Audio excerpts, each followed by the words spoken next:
Assalamualaikum warahmatullahi wabarakatuh. Jumpa lagi dengan saya Ibu Teti Heriati. Bagaimana anak-anak? Masih tetap semangat ya? Semangat ya, walaupun dalam kondisi pandemi, pembelajaran daring harus tetap dilaksanakan dan kalian harus tetap semangat.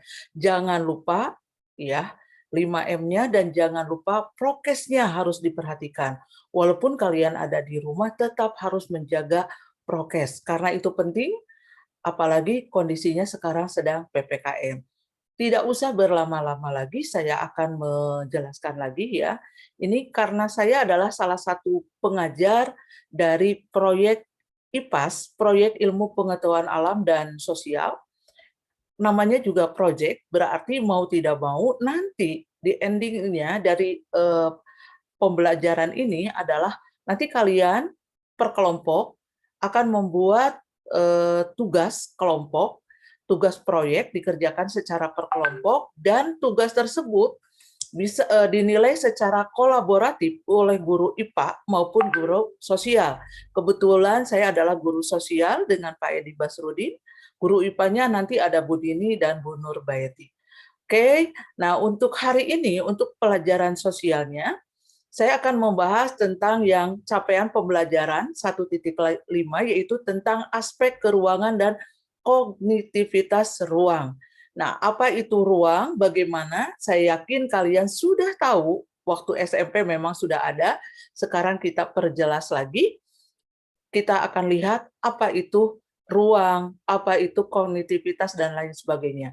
Untuk lebih jelasnya, kita lihat tayangan berikut ini.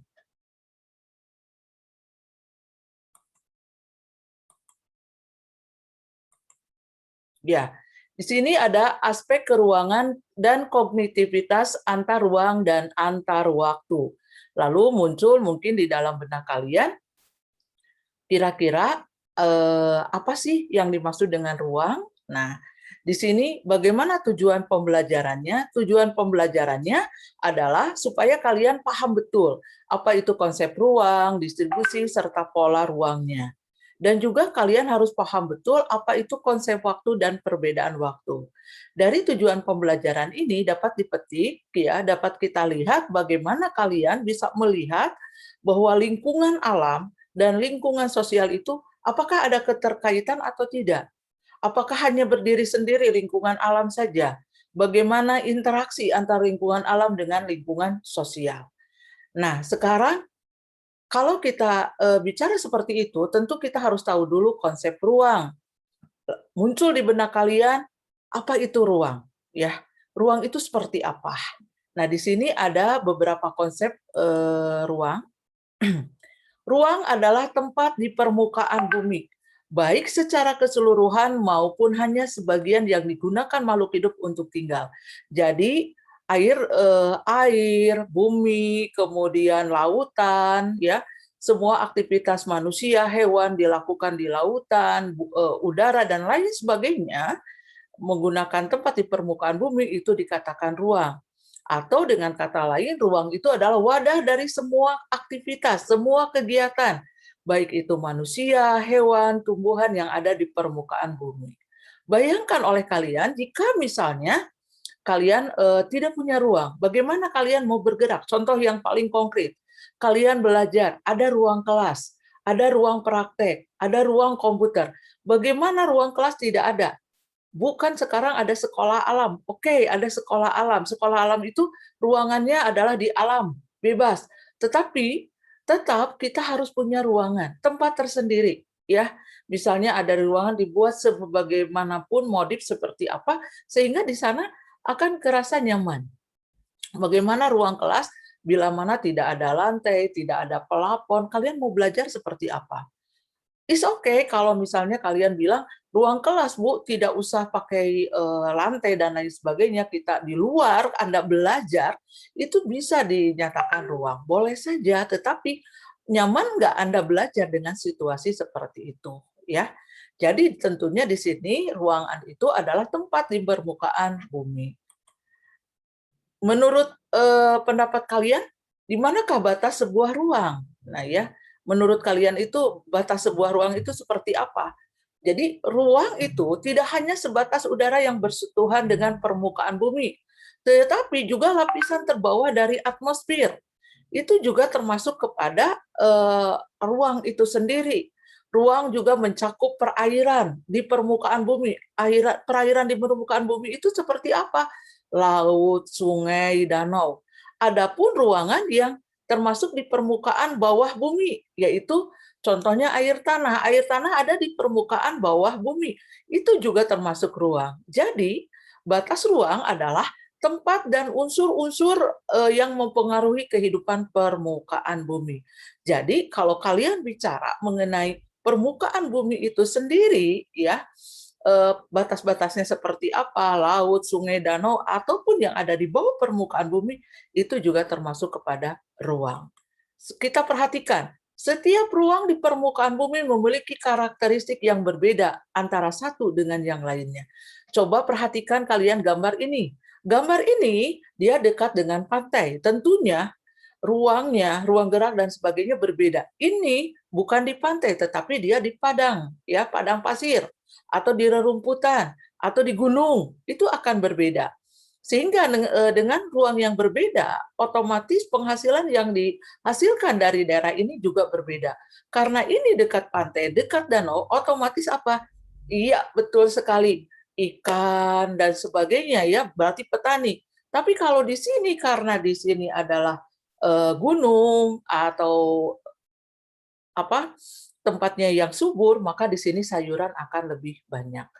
Kita lihat lagi lebih jelasnya lagi. Nah, di sini perbedaan karakteristik ruang juga diikuti oleh perbedaan sumber daya yang dihasilkan. Tadi saya sudah katakan, kalau orang yang ada di pegunungan tentu menghasilkan banyak sekali menghasilkan sayuran. Rumahnya di persawahan, tentunya para petani di sini membuat menanam padi. Kemudian di sini dekat dengan laut, membuat usaha garam dan sebagainya. Kalau misalkan rumahnya di perkotaan, industri tentu akan berbeda sumber daya yang dihasilkannya. Kita lihat, coba perhatikan. Setiap ruang atau tempat memerlukan sumber daya dari tempat ruang orang lain juga. Contohnya, kalau saya berada di tempat pertanian atau di gunung tadi karena banyak sayuran, tetapi di sisi lain saya juga butuh protein dong, ya. Maka di situ ada kerjasama dengan orang yang berada di daerah pesisir. Begitu juga orang daerah pesisir butuh sayuran, maka dia juga akan saling keterkaitan dengan orang yang berada di daerah pegunungan, ya. Karena sumber daya yang dihasilkan jelas berbeda. Selanjutnya, kita lihat konsep waktu. Apa itu waktu? Waktu sekarang, waktu masa yang akan datang, dan sebagainya.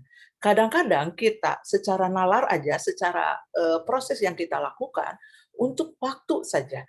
Kadang-kadang kita itu waktu itu tidak terasa. Sehari, 2 hari, 3 hari, tiba-tiba harus hari Minggu. Sudah hari Minggu, oh iya deh, besok hari Senin kita upacara. Walaupun melakukannya secara daring, tapi kita cinta kepada tanah air Indonesia. Kita adalah profil Pancasila, pelajar Pancasila. Mau tidak mau, kita ikuti itu karena kita tahu bahwa Pancasila adalah pandangan hidup bangsa, ya. Jadi kita ikutin upacara, walaupun banyak kendala, itu lain halnya, ya. Tapi bukan sekarang pandemi, oh ternyata bisa loh dilaksanakan upacara. Selanjutnya itu waktu berjalan, ya. Kadang sebulan, setahun, tiba-tiba 3 tahun dan berapa lama. Mungkin kalian juga berpikir, oh kemarin saya masih SMP, sekarang kok saya sudah jadi SMK, sudah SMA. Berarti nalarnya, secara berpikirnya kalian sudah dewasa, sudah besar. Berarti kalian harus melakukan sesuatu. Tunjukkan pada orang tua kalian bahwa kalian punya potensi dan punya mimpi, ingin meraih cita-cita. Ketika kalian masuk ke sebuah jurusan, baik itu BDP maupun jurusan MPLB, ada motivasi dalam diri. Oh iya, nanti saya ingin jadi pengusaha. Waktu kapan? Mungkin 5 tahun ke depan, yang kelas ini, yang ada di kelas ini, mungkin 50% adalah pengusaha. 50% juga nanti ada di usaha yang lain. Amin, amin, ya robbal alamin. Seorang guru pasti akan mendoakan yang terbaik untuk kalian. Tinggal motivasi belajar dari kalian itu sendiri. Oke? Nah, sekarang kita lihat konsep waktu. Tadi sudah dikatakan waktu itu detik, menit, jam, hari, minggu, bulan, abad, dan selanjutnya. Waktu adalah urutan peristiwa yang sedang berlangsung sehingga ada bagian mulai, sedang, dan berakhir. Kalian mulai belajar di SMK, mungkin 3 tahun yang akan depan kalian berakhir di SMK dan kalian akan bekerja atau kuliah. Tergantung dari apa yang diinginkan oleh kalian. Selanjutnya, waktu terus berjalan. Kita tidak dapat, contohnya, ini orang belajar pada waktu dulu, itu cukup di kelas, dan memang tidak susah ya harus belajar di kelas. Kenapa harus belajar di kelas? Memang seperti itu, waktu itu tidak mengenal namanya pandemi.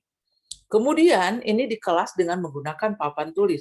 Kemudian beralih, ternyata sekarang menggunakan laptop, ya komputer. Nah, komputer orang tidak usah ada guru menerangkan seperti ini. Ternyata ini beralih lagi seiring waktu, ada pandemi, sehingga guru harus melakukan pengajaran secara daring. Contohnya saat ini saya melakukan secara daring, kemudian saya masukkan ke dalam YouTube, dan bisa diputar berkali-kali kalau kalian kurang mengerti. Ya, dimanapun Anda berada, kalian ingin pelajaran proyek impas, maka kalian boleh putar saya terus-menerus. Tidak capek kan saya? Karena yang diputar itu adalah videonya. Oke. Kalau yang capek adalah kalian, kuotanya cepat habis. Oke. Nah, sekarang waktu kita bagi menjadi 3, ada waktu lampau, waktu sekarang, waktu yang akan datang. Waktu lampau, bagaimana tadi pembelajaran hanya menggunakan papan tulis. Waktu sekarang mungkin dengan daring. Next ke depan, saya kan sudah bertanya, orang contohnya aja, yang real, dulu belanja misalnya di tukang sayur, belanja ke pasar, dan lain sebagainya. Waktu sekarang masih ada juga yang ke pasar, tapi banyak sekali kita menggunakan media sosial, menggunakan online. Marketplace menyebar di semua. Sekarang kita harus melek kepada digital marketing. Kita tidak bisa sendiri begitu saja. Saya mau jajan, asal diisi kuota di HP, diisi, ya. Kemudian diisi HP-nya, udah diisi HP-nya, kemudian diisi kuotanya, diisi GoPay-nya. Kalau Anda mau, oh saya mau bakso nih, tinggal setrek aja ke GoFood. Ini sekarang sudah lincah. Yang penting adalah uang yang harus ada, ya. Kemudian nanti waktu yang akan datang bagaimana?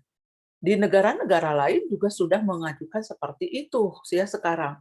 Ketika kita masuk tidak langsung dilayani oleh pramuniaga, tetapi dia menggunakan robot tertentu. Jadi ada screen-nya, kita mau beli apa, terakhir kita ngambil, setelah ambil kita makan dan dikembalikan lagi ke tempat semula. Itu yang mungkin akan membedakan bagaimana penampilan yang sekarang. Selanjutnya, jadi pengetahuan yang terjadi pada masa lampau membantu, sebenarnya nanti akan membantu kita kepada arah perbaikan baik dari aspek ekonomi maupun aspek-aspek yang lainnya, sosial, budaya, dan lain sebagainya. Selanjutnya, peristiwa yang terjadi di dalam suatu ruang seringkali tidak sendiri-sendiri, tetapi merupakan rangkaian-rangkaian peristiwa yang terjadi sebelumnya. Contohnya seperti ini, ya. Ketika ada pantai seperti ini, asalnya ada gunung, ada bangunan, terjadi gempa dan lain sebagainya, itu karena ada peristiwa-peristiwa sebelumnya. Atau terjadi banjir di Jakarta, itu juga terjadi peristiwa sebelumnya, misalnya di Bogor hujan, ya, maka genangan air itu akan turun ke dataran rendah. Kebetulan Jakarta adalah dataran rendah, maka akan terjadi banjir. Nah, banjir tahunan di Jakarta. Jadi kadang-kadang ya siapapun siapapun gubernurnya itu selalu diuji.